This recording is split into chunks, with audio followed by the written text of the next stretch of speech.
అమెరికాలో, యూకేలో, అప్పుడు ఇంగ్లాండ్లో అప్పుడే మొదట అక్కడ కార్ఖానాలు పెట్టిండ్రు కాబట్టి ఆ కార్ఖానాలలో పనిలో సరైనటువంటి వాటా ఉండాలని చెప్పి, అదేవిధంగా వచ్చేటటువంటి పనికి చేసేటటువంటి పనికి మంచి వేతనం ఇవ్వాలని చెప్పి ఇంకొక పక్క, అట్లనే మొదట ఫ్యాక్టరీలు పెట్టినటువంటి సందర్భంలో మరి ఎన్నో గంటలు పనిచేయాల్సి వస్తుండే, లిమిట్ లేకుండా ఉండే. అటువంటి సందర్భంలో 8 గంటలే పని విధానం ఉండాలని చెప్పి కొట్లాడినాం. ఆ తర్వాత ఏం జరిగింది, మహిళలకు పురుషులకు ఇద్దరికి కూడా సమాన వేతనం ఇవ్వాలని అదొక రకమైనటువంటి కొట్లాట అవుతుంది. కానీ అది ఇంకా మనం సాధించుకోలేకపోయినాం. చాలా చోట్ల కూడా ఒకటే పని చేసినటువంటి మహిళలకు పురుషులకు కూడా సరైనటువంటి వేతనాలు ఇవ్వరు. అట్లా కాకుండా అసంఘటిత రంగంలో ఉండేటటువంటి కార్మికులం మనం చాలామంది ఉన్నాం. అందరికీ రకరకాల కష్టాలు ఉన్నాయి. ఆ కష్టాలన్నీ కూడా ఎప్పటికప్పుడు అడ్రస్ చేసుకుంటూ పోతున్నాం. కాకపోతే మే డే, లేబర్ డే యొక్క గొప్పతనం ఏమైందంటే, ఇటలీ అనేటటువంటి ఒక దేశం ఉన్నది. ఆ దేశంలో ముసోలిని అనేటటువంటి ఒక డిక్టేటర్ ఉండే, చాలా నియంత, ఎవరిని పడితే వాళ్ళని ఎత్తుకపోయి కాల్చి చంపి చాలా ఘోరాలు చేసినటువంటి వ్యక్తి నియంత. అటువంటి నియంతకు వ్యతిరేకంగా పోరాటానికి కూడా మేడేని ఉపయోగించుకున్నారు. హిట్లర్ అనేటటువంటి ఒక నియంత ఉండే, ఆయనకు వ్యతిరేకంగా పోరాడడానికి కూడా మేడేని ఎంచుకొని కార్మికులను స్ఫూర్తిగా చేసుకొని పోరాడినటువంటి దాఖలాలు ఉన్నాయి. ఇక మీరు ఆలోచన చేసి ఇప్పటివరకు మా అన్నలందరూ చెప్పిండ్రు, మన భారతదేశంలో చాలా లేబర్ చట్టాలు ఉండే. మొదలు స్వాతంత్రం వచ్చిన కొత్తలో చాలా ఆదర్శవంతంగా పనిచేసేటటువంటి ప్రతి ఒక్కరికి కూడా మంచి హక్కులు ఉండాలని చాలా చట్టాలు మనం పెట్టుకున్నాం. కానీ ఇప్పుడు ఉన్నటువంటి ప్రభుత్వాలు సరే కార్మికులకు ఎట్లా దిక్కులేదు పనిచేస్తారు, కార్పొరేట్ వ్యక్తుల్ని, డబ్బులున్న వాళ్ళని మాత్రం బాగా చూసుకోవాలనేటటువంటి ఒక నైజంతోని ఆ చట్టాలన్నీ కాలరాశి కేవలం 4 కోడ్లుగా తీసుకొచ్చారు. మన రాజరెడ్డి అన్న చెప్పినట్టు, రూప్ సింగ్ అన్న చెప్పినట్టు సులభంగా కార్మికుల శ్రమను దోచుకోవడానికే ఆ చట్టాలను తయారు చేసిండ్రు. కాబట్టి ఆ చట్టాలు పోయేంత వరకు, కార్మికులకు ఫ్రెండ్లీగా ఉండే చట్టాలు వచ్చేంత వరకు కూడా మనందరం పోరాటం చేయాలి. మే 20 తారీఖున జరిగేటటువంటి దానికి కూడా సమ్మె, దేశవ్యాప్తంగా జరిగే సమ్మెకు కూడా మనందరం కూడా సహకారం అందించాలి. జాగృతి నాయకులు పెద్ద ఎత్తున ఈ సమ్మెలో పాల్గొంటారని కూడా కార్మికులందరికీ కూడా నేను తెలియజేస్తూ ఉన్నాను. మరి అదేవిధంగా నేను నిజంగా ఒక తల్లిగా, ఒక సోదరిగా, ఒక మహిళగా బాధపడేటటువంటి అంశాలు కూడా కొన్ని ఉన్నాయి. నిజంగా కూడా ఇప్పుడు పాట చూస్తే కార్మికుల గురించే ఉన్నదా అంటే మొత్తం సమాజం గురించి ఉన్నది.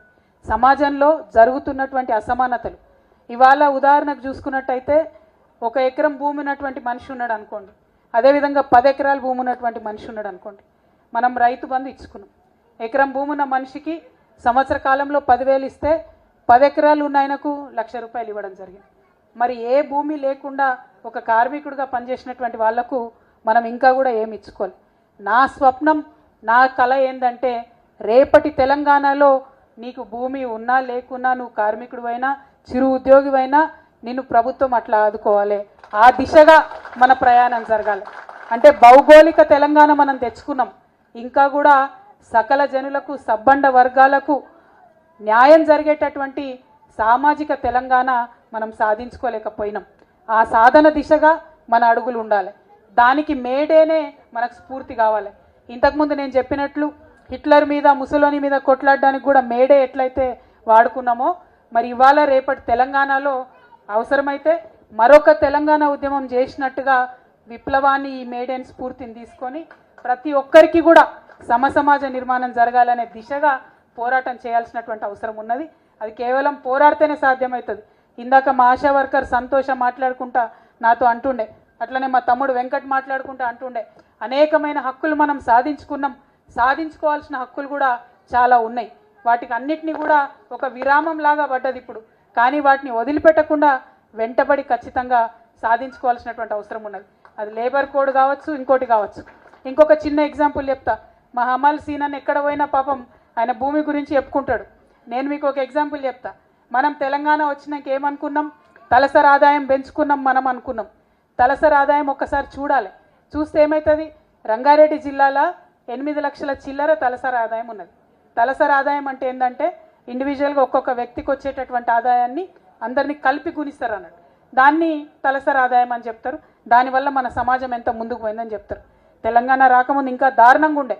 తెలంగాణ వచ్చినాక ఈ 11 ఏళ్లలో రంగారెడ్డి జిల్లాలో తలసరి ఆదాయం 8 లక్షలు ఉంటే, రంగారెడ్డి జిల్లా నుంచి కరెక్ట్ 10 కిలోమీటర్ల దూరం పోతే వికారాబాద్ ఉంటుంది. ఆ వికారాబాద్లో మొత్తం రాష్ట్రంలోనే అతి తక్కువ 1,58,000 మాత్రమే తలసరి ఆదాయం ఉంది. అంటే 10 కిలోమీటర్ల దూరంలో ఎంత అంతరం ఉంటుంది? ఆ విషయాన్ని అద్భుతంగా మా తమ్ముడు ఏం చెప్పిండు, ఒకటిది మేడ ఉంటుంది, మేడ ముంగటనే మురికివాడ ఉంటుంది, ఇంత అసమానతలు ఉన్న సమాజం మనదని చెప్పుకుంటొచ్చు.